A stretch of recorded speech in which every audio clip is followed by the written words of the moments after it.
I sent a text to the wrong person last Tuesday night, and by Friday my entire life looked nothing like it did before. I need you to understand something first. I am not the kind of guy who does bold things. I am not the guy who walks into a room and owns it. I am the guy who shows up early, keeps his head down, does his work, and goes home. My name is Jake. I am 23 years old. I live alone in a one-bedroom apartment in Austin, Texas. My couch has a small tear on the left armrest that I keep meaning to fix but never do. My fridge usually has leftover pizza and 2 cans of soda. My nights are quiet. My weekends are predictable. I talk to my best friend Danny maybe 3 times a week. That is my life. Nothing about it is exciting. Nothing about it is supposed to be. My ex-girlfriend is named Kara. We dated for almost 2 years. It ended about 8 months ago, not dramatically, not with screaming or throwing things. It just ended quietly, the way a candle goes out when the air runs out. We were not right for each other, and somewhere around month 18 we both knew it. The breakup was clean, polite even. We stopped texting. We stopped calling. I moved on. Or at least I thought I did. Here is the part one did not expect. After Kara and I stopped talking, I kept her mom in my contacts. Not on purpose. I never sat down and decided to stay in touch with her. It just happened. Her name is Linda. She is 55 years old. She used to text me sometimes when Kara and I were together. Things like, "Jake, are you coming for dinner Sunday?" Or, "Jake, Kara said you helped her move. Thank you." Normal stuff. Friendly stuff. And when things ended with Kara, Linda actually sent me a message saying she was sorry things did not work out, and that she always thought I was a good person. I remember reading that on a Sunday morning and feeling more seen in that one sentence than I had in months. We texted maybe twice after that. Small things. Nothing important. Then months passed and I stopped thinking about it. Until last Tuesday. Danny and I had been texting all evening. He has this habit of sending me these ridiculously over-the-top messages, daring me to send them to women I know just to see what happens. It is a stupid game. We have played it 100 times and I have never actually gone through with it. I always copy the message, paste it into our chat, and we both laugh about how crazy it sounds. The message he sent that night was different though. It was not gross. It was not aggressive. It was just honest in a way that made my chest feel tight when I read it. He wrote, "I have been thinking about you more than I should. I know this might sound like too much, but I would really regret it if I said nothing. I want to see you tonight." I read it twice, copied it. My plan was to paste it back into Danny's chat and tell him he had completely lost his mind. That is not what happened. My phone was open on 2 threads at the same time. Danny's thread was right above Linda's thread because she had texted me 3 days earlier about a local food festival. Just a casual thing, and I had never replied. My thumb moved fast. Too fast. Muscle memory took over and I pasted that message and hit send before my brain caught up with my hand. For about 2 seconds I felt nothing. I thought I had sent it to Danny. Then I looked down at the screen. Linda's name was at the top of the thread. My stomach dropped so fast it felt like the floor had disappeared under me. I stood up from my couch without deciding to. My whole body went hot. I pressed my hand flat against the back of my neck and just stood there in the middle of my living room staring at my phone like it had done something to me. The message sat there looking completely normal. No alarms, no warning signs, just 10 quiet words sitting at the bottom of a thread with my ex-girlfriend's mother. I typed and deleted an apology 4 times. Every version sounded worse than the one before it. Too casual felt disrespectful. Too formal felt strange. Too detailed felt like I was making it bigger than it needed to be. My hands were actually shaking a little. I put my phone face down on the couch cushion and walked to my kitchen and stood at the counter doing nothing for a full minute. Then I heard the buzz. I walked back to the couch slowly, like slowing down would somehow change what was waiting for me on that screen. I picked up the phone. I turned it over. I read the message. "I am on my way to your apartment right now." I read it again. Then one more time after that. My brain kept trying to find another meaning, another angle, some version of those words that made more sense. Maybe it was a joke. Maybe she meant it for someone else. Maybe she had the wrong person too. But her next message came through before I could finish that thought. We need to talk, Jake. I set the phone down on the coffee table and looked at the door like it was already happening. My apartment suddenly felt very small. The torn couch armrest. The leftover pizza smell coming from the trash. The single lamp in the corner throwing uneven light across the room. Outside, somewhere in the parking lot below, I heard a car door close. I did not move for a long time after I heard that car door. I just stood in the middle of my living room, phone face up on the coffee table, both messages still sitting there on the screen. I am on my way to your apartment right now. We need to talk, Jake. I kept reading them like one of the words was going to change. Like if I stared long enough, a different meaning would appear. It did not. I walked to the window and looked down at the parking lot below. A silver car I did not recognize was parked near the entrance. The headlights were still on. Then they clicked off. My chest went tight. I started typing again. A third apology draft. This one started with, "Linda, I am so sorry, that was meant for my friend Danny. We were just messing around." I read it back. I deleted it. It sounded like a teenager caught doing something stupid.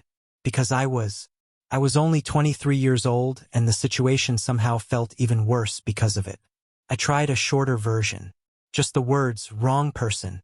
So sorry. Please ignore." I stared at that for a moment, then deleted it too. Because here is the thing I could not get past. She had already replied. She had not said, "Jake, what is this?" or, "I think you sent this by mistake." She had said she was coming over. She had said we needed to talk. Those two things together did not add up to someone who was confused about the message. They added up to someone who had read it and made a decision. I did not know what to do with that. The knock came before I was ready. 3 knocks. Calm and even, not angry, not frantic. Just deliberate. The kind of knock that says, "I know you are in there and I am not leaving." I looked at the door for a moment, then at my phone, then back at the door. I ran one hand through my hair. I looked around my apartment like I was seeing it for the first time. The tear on the couch armrest. A hoodie thrown over the back of the chair. Dishes in the sink I had been ignoring for 2 days. The lamp in the corner with the slightly crooked shade. This was not a place that was ready for company. I opened the door anyway. Linda was standing in the hallway wearing a black lace plunge top. Her hair tied up in a neat knot at the back of her head. A few loose strands resting against the side of her neck.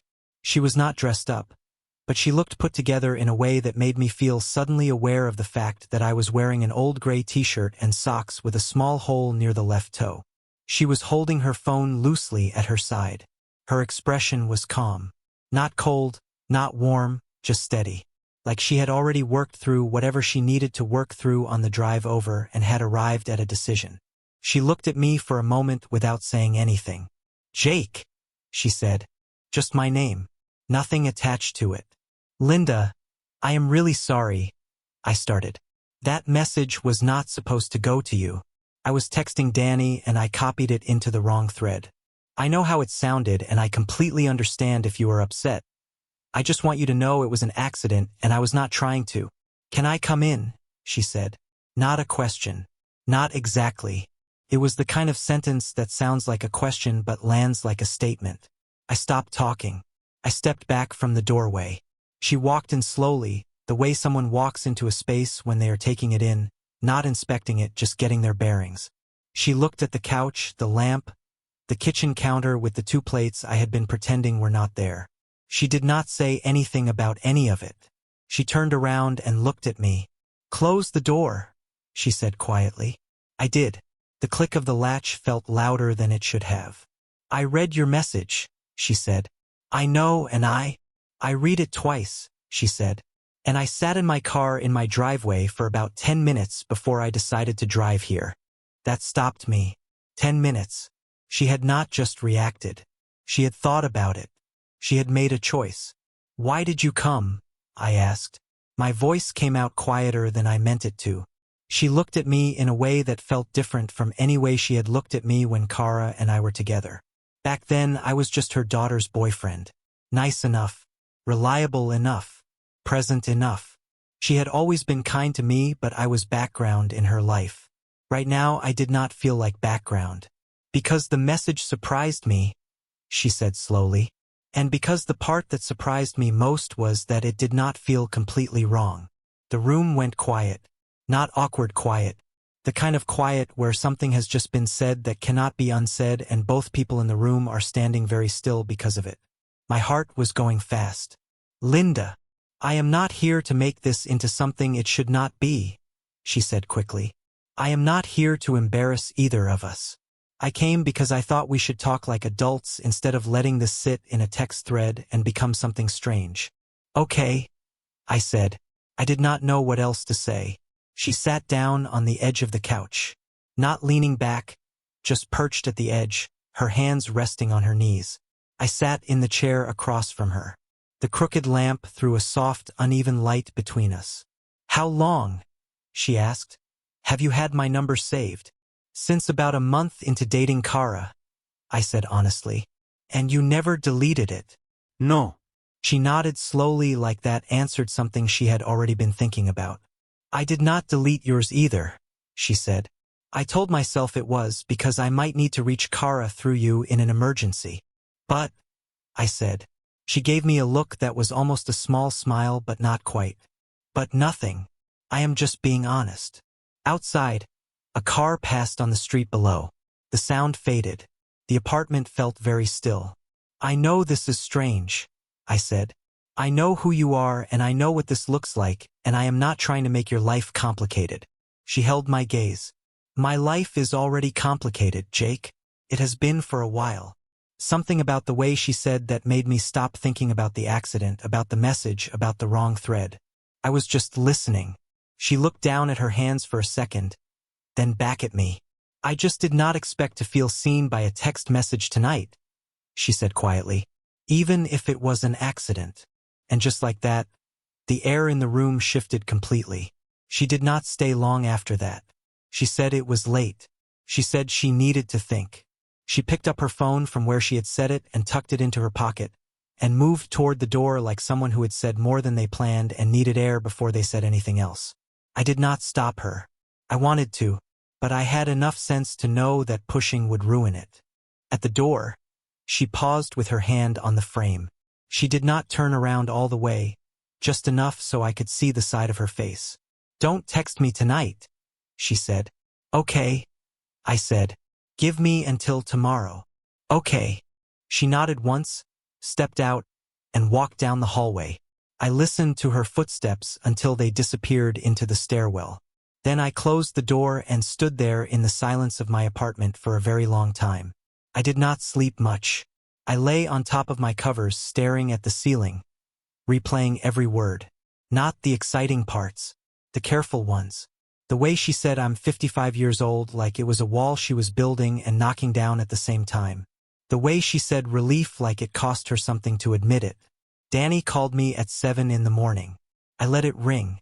He called again. I picked up. Did you survive? He asked.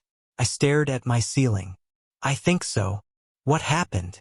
I did not know how to explain it without it sounding like something it wasn't. She came over, I said. We talked. That's it. That's it. He was quiet for a second. Jake, that is not a normal that's it face.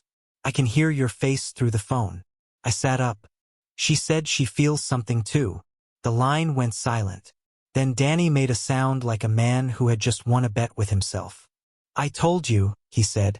I told you for months that woman seemed different with you. Don't, I said. I'm just saying. Don't say anything. Not yet. Nothing is decided. He backed off, but I could hear him smiling through the phone. I hung up and got in the shower, trying to wash the nervous energy off my skin. It did not work. The day moved slowly. I kept my phone face down on my desk, which was something I never did. Every time it buzzed with a work email or a group chat notification, my stomach did something embarrassing. By noon, I had checked it 11 times without meaning to. At 2:17 in the afternoon, her name appeared on my screen. Not a call, just a message. 4 words. Are you free tonight? I read it twice. I set the phone down. I picked it up again. I typed back, yes, whenever works for you. Her reply came quickly. She named a coffee place on the east side of town. Small, quiet, the kind of place that filled up with regulars and smelled like dark roast and wood polish. 7 o'clock. I showed up at 10 to 7. I got a table near the back, facing the door. I ordered a black coffee I did not drink. My leg bounced under the table for 6 straight minutes until I made myself stop.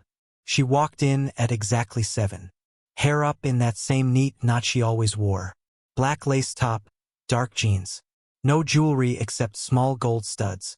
She moved through the room like someone who had spent decades learning how to take up only the space they intended to take up.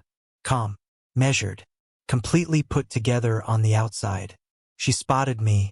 Something in her face softened just slightly, the way a held breath lets go. She walked over and sat across from me without making a big moment of it. No long greeting, no performance. "Hi," she said. "Hi," I said back. The waiter came. She ordered tea. We waited until he left. Then she folded her hands on the table and looked at me in that direct way she had. The way that made you feel like there was no point trying to be anything other than honest. "I've been thinking all day," she said. "Me too," I said. "This is complicated," she said. "Not a question." "Yes," I agreed.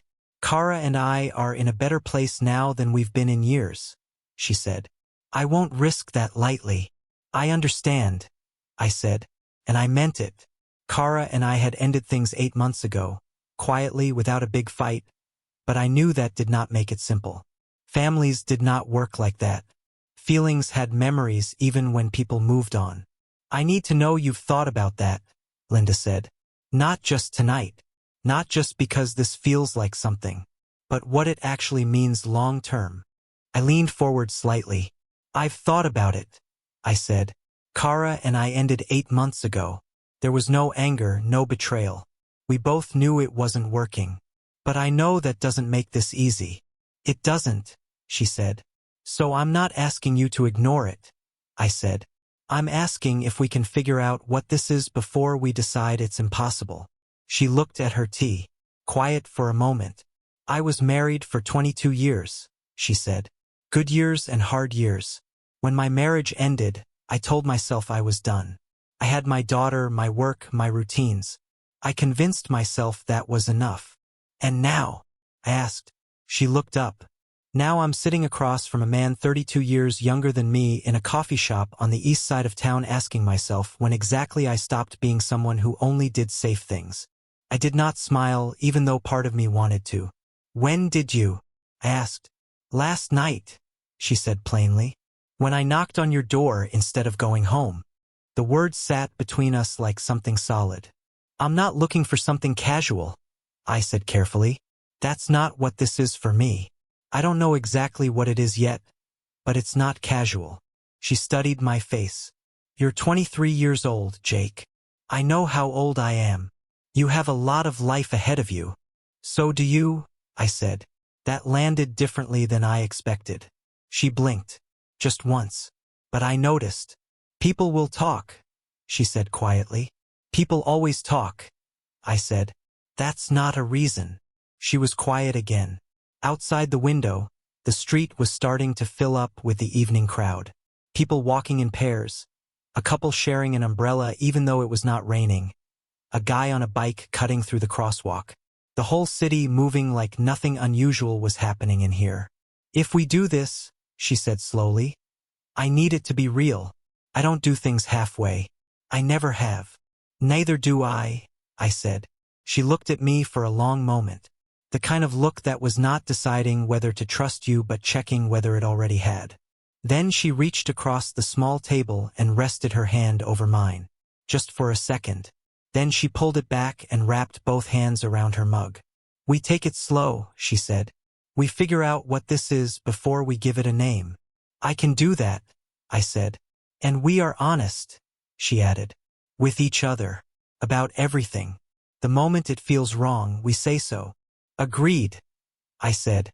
She nodded once, like something had been signed and witnessed. Outside, a streetlight blinked on. The coffee shop felt smaller and warmer than when I walked in. My untouched coffee had gone cold. I did not care even slightly. She looked at me across the table. And for the first time since she had knocked on my door the night before, she smiled. Not a polished, careful smile. A real one. Small and a little tired and completely genuine. It was the best thing I had seen in a long time. I told myself to slow down. I repeated it every morning like a rule I needed to follow. It did not work. Over the next 3 weeks, we met 4 more times. Never at the same place twice. A quiet corner table at an Italian place near the waterfront. A long walk through the park on a Saturday afternoon where we talked until our feet hurt. A bookstore where we spent an hour arguing about whether plot or character mattered more in a good story, and neither of us won, and it was the most fun I had had in years. A small rooftop bar where she ordered something I had never heard of and made me try it, and I pretended not to like it even though I did. Each time felt easier. Each time also felt more dangerous because the easier it got, the more I had to lose. She laughed differently outside of the context where I first knew her. Looser. Quicker. She made dry jokes and then looked almost surprised at herself, like she had forgotten she was funny. She asked questions that made me think before I answered. She pushed back when she disagreed with me, not aggressively, just firmly, like someone who had spent years being talked over and had decided she was done with that. I liked every single version of her I kept discovering. Then one afternoon my phone rang. I looked at the screen and my stomach dropped. It was Kara. I let it ring twice before I picked up. "Hey," she said. Her voice was careful. Too careful. "Hey," I said back. A pause stretched between us. I could hear her breathing. "I need to ask you something," she said. "And I need you to be honest with me." My whole body went still. I already knew where this was going. I just did not know how she knew.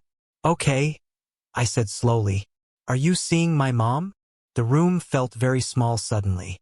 I was standing in my kitchen and I had nowhere to go. I thought about lying. It lasted about half a second before I let it go.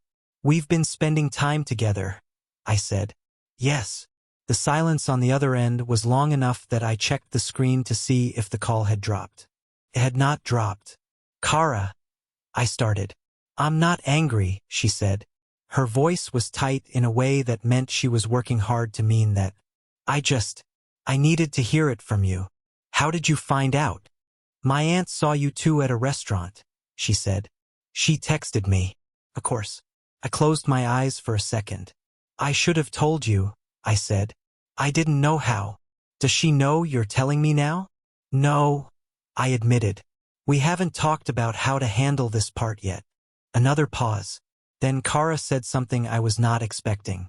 "She seems lighter lately," she said quietly. "My mom. I noticed it last week when I called her. I didn't know why until now. I did not say anything. I was afraid to break whatever was happening in this conversation. She's been alone a long time," Kara continued. "After my dad left, she just closed herself off. I watched it happen and I couldn't do anything about it." Her voice caught slightly. "So I'm not saying I'm fine with this. I'm not saying it isn't weird, because it is very weird. But I'm not going to tell you she doesn't deserve to be happy." "She does," I said. "She really does." "You better mean that," Kara said. "Not as a threat. As a daughter protecting someone she loved." "I mean it," I said.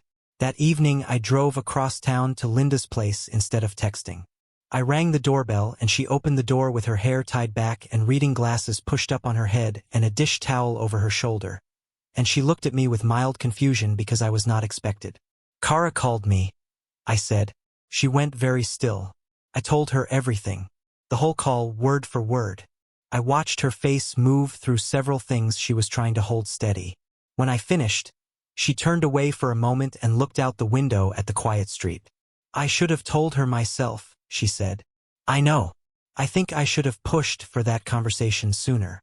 She turned back to me. Her eyes were wet, but she was not crying.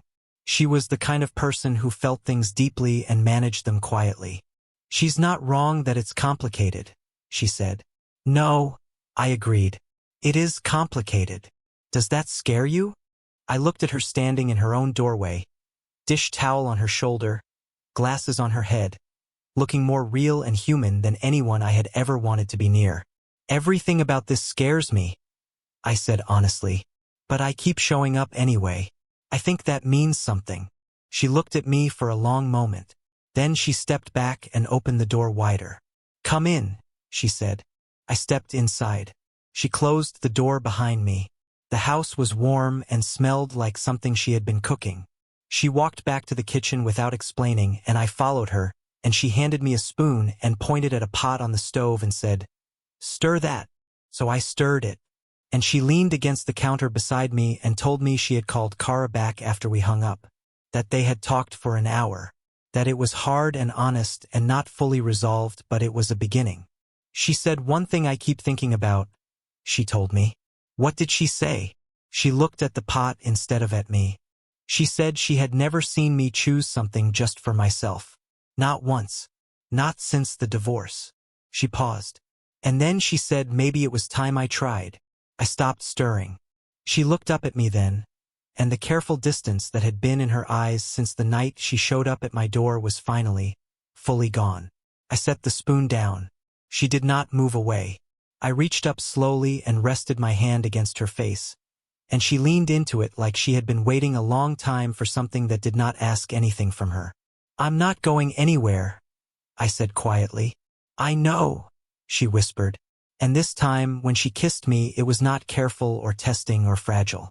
It was certain, like something that had already been decided a long time ago and was only now catching up to us.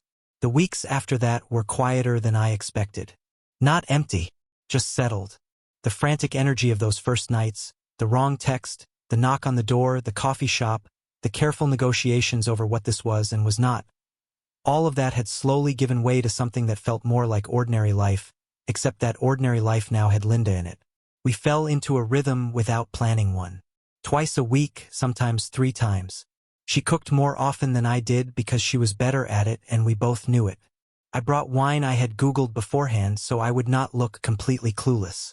We watched things on her couch. We argued about books. She laughed at things I said in a way that made me feel sharper than I actually was. There were still hard moments. A dinner where she went quiet halfway through and I could tell she was somewhere else in her head, working through something she was not ready to say out loud. A phone call she stepped outside to take, and when she came back in her face had that careful arrangement it got when she was managing something. I learned not to push on those moments. I learned to wait. One evening she told me about her marriage. Not all of it, just pieces. Her ex-husband had not been cruel. He had simply been absent in a way that took her years to name. He was present in the house and gone everywhere else. She had spent 2 decades being quietly invisible inside her own life, and she had gotten so used to it that she had stopped noticing. How did you finally leave? I asked. She looked at her glass. Kara went to college, she said. And I realized there was nothing left to stay for. I did not say anything. I just reached across the table and covered her hand with mine. She did not pull away. She turned her hand over and held mine back. Things with Kara were slow, but they were moving. Linda had coffee with her twice in the weeks after that first phone call. I did not ask for details and Linda did not offer many, but she said the conversations were honest. That Kara was trying. That she was trying too. One night Kara texted me directly.